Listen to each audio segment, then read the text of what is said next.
This is Democracy Now! I'm Amy Goodman as we turn to two award-winning teachers who are trying to teach Trump a lesson. On Monday, Jessica Dueñas, the 2019 Kentucky State Teacher of the Year, and Kelly Holstine, the 2019 Minnesota Teacher of the Year, boycotted a White House ceremony honoring them and other state winners of the award to protest the Trump administration's education policies. But Dueñas and Holstine skipped the event to register their opposition to Trump's policies on immigration, education, and LGBTQ rights, saying many of the White House policies directly impact their immigrant and refugee students. Well, Democracy Now's Nermeen Sheikh and I sat down with Kelly Holstine, an English high school teacher at Takata Learning Center in Shakopee, Minnesota, and Jessica Dueñas, a sixth-grade special ed teacher at the W.E.B. Du Bois Academy in Louisville, Kentucky. Dueñas is the daughter of a Cuban refugee mother, a Latina mother, a Cuban refugee father, a Latina mother who at one point was undocumented immigrant in the U.S. They joined us from Washington, D.C. I began by asking Kelly Holstine why she decided to boycott the Monday White House ceremony.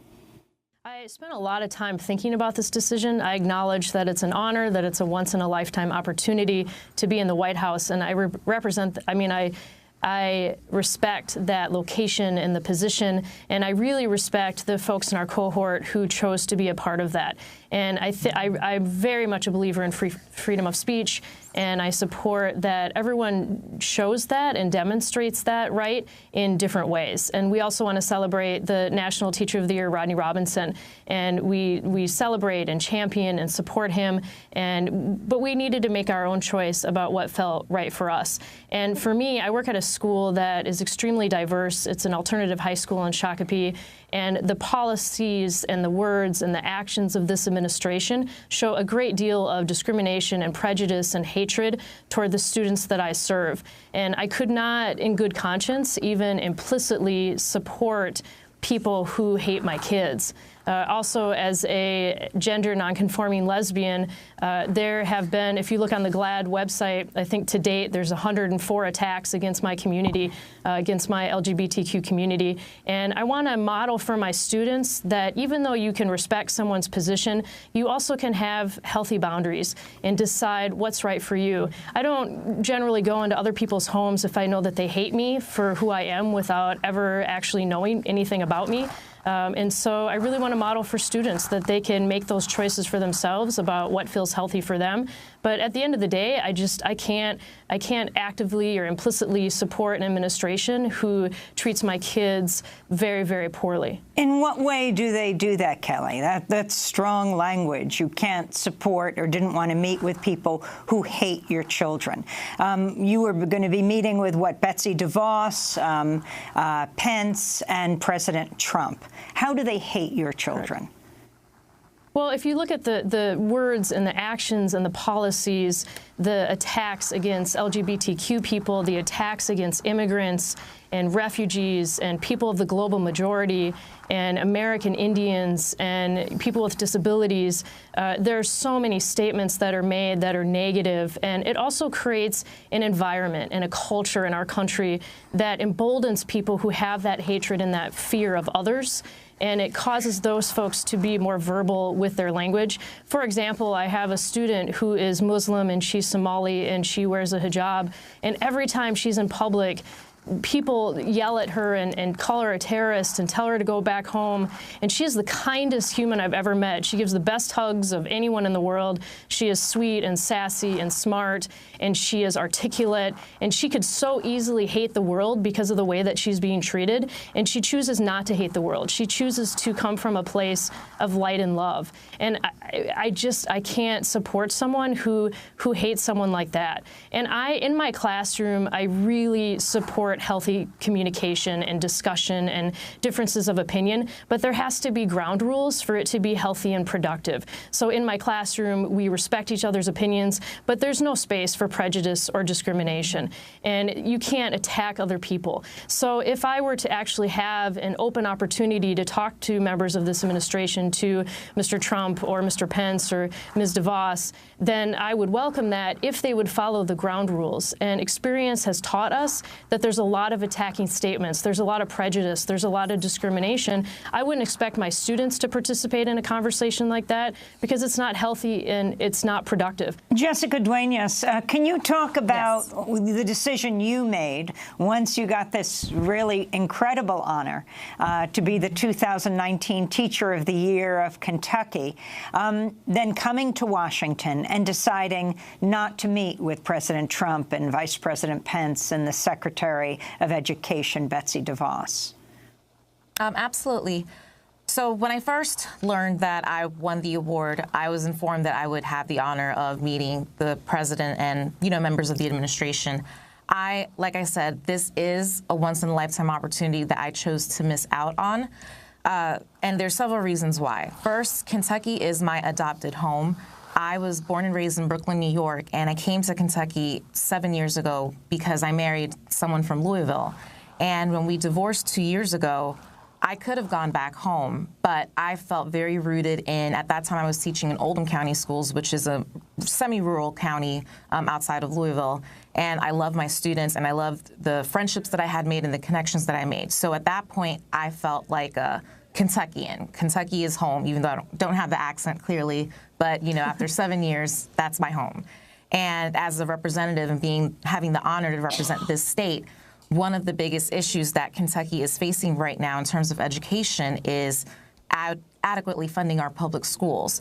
As you know, Kentucky is a state that struggles a lot financially. We experience a lot of rural poverty, especially if you look at Appalachia and eastern Kentucky, the rural areas, even our urban areas. I live in an urban area. There is vast poverty throughout the state, and it looks very different depending on the area. And so throughout the state, we have students who lack resources and have incredible barriers to their learning because their teachers might not have technology or basic materials to enable these students to learn. And so if we allow the privatization agenda that the Trump administration is pushing and also the state administration right now in Kentucky is pushing to happen, the funding that is already barely there for our public schools is going to diminish and get even worse. And so let's say we suddenly let in these scholarship tax credits. Now these families are able to pull public school funds that could have helped many children and take them out into schools that are not really being regulated. For example, if charter schools were to come into Kentucky, because Kentucky right now doesn't have any charters, you put these charter schools in, suddenly you're putting teachers that don't have to be highly qualified educators to teach our children. So you might have, for example, I'm a teacher of students with disabilities. Charter schools don't necessarily have to take students like the ones that I teach, which are very high-need students. So for me, I'm very passionate about that. And the fact that just a few weeks ago, Ms. DeVos came to Kentucky to have a conversation about education, a roundtable discussion, and she met with the governor and the commissioner. But there wasn't a single public school representative there, and students showed up. Public school students showed up who wanted to see what was happening and, I guess, go back to their schools and report it. They were turned away.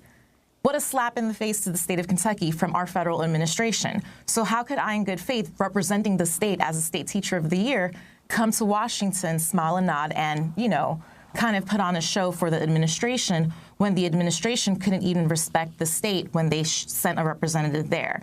The second piece to why I did not want to face the administration was I'm a first-generation American, as you mentioned in my bio. My father, a Cuban refugee, had to cut sugarcane in Cuba for 2 years without pay just to be released by the administration back then so that he could come to this country in search of a better life. My mother entered legally, which is why she was ultimately able to get her citizenship. She entered legally and overstayed her visa to work.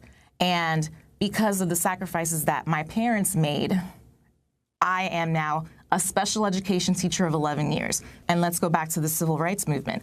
What would it look like to my students if their Latina teacher, gets called an animal by the president, and then I have to go shake his hand? What message am I sending my African-American male students? That when people in power dehumanize you, you smile and nod? Or do I teach them and remind them, hey, back in the 60s, what did Martin Luther King do? He spoke up. What did John Lewis do? He spoke up. What did Rosa Parks do? She spoke up. What did the Freedom Riders do? They spoke up. And hey, they went through great consequences. Well, I'd like to turn to Education Secretary Betsy DeVos. In March, she refused to state whether schools should be allowed to discriminate against students based on sexual orientation or gender identity. This is DeVos being questioned by Wisconsin Democrat Mark Pocan during testimony before a House Education Appropriations Subcommittee. Do you think it's all right for a school to discriminate based on someone's sexual orientation or gender identity? We have laws that cover discriminatory efforts, and our Office for Civil Rights has continued to be very diligent in investigating any allegation of discrimination and will continue to do so. So is that a yes or is that a no? I'm trying to get a yes or no, I guess, on that. We follow the law as this So personally, you don't have an opinion on it? Defined, and because you are giving money, so it leads me to the next question. You are giving money to some charter schools that do discriminate. So that was Education Secretary Betsy DeVos. Meanwhile, Second Lady of the United States, Karen Pence, is working at a Virginia private school that explicitly bans LGBTQ workers and students. Pence is teaching at the Emmanuel Christian School in Washington, D.C. suburbs, where an employment application requires job candidates to pledge not to engage in homosexual activity or to violate the, quote, unique roles of male and female. The application also advises women that, quote, a wife is commanded to submit to her husband as the church submits to Christ, unquote. So, Kelly Holstine, could you respond to what DeVos said and also Vice President Pence's wife? It hurts my heart, because what if a student, while in Mrs. Pence's care, begins to figure out who they are in this world? And what if they figure out that they're gay or lesbian or bi or trans, and they look to their teachers for that support and that love and that safety to be who they are? The suicide rate is 5 times higher for our LGBTQ community than it is for our heterosexual community and youth. And so these youth are going to feel isolated and lonely and unsupported, and it really hurts my heart for those youth to be in an environment that is so openly full of hate and discrimination towards something that they have no choice about. That's Kelly Holstine, the 2019 Minnesota Teacher of the Year, and Jessica Dueñas, the 2019 Kentucky State Teacher of the Year. They boycotted the White House ceremony honoring all 50 state winners of the award in protest of the Trump administration.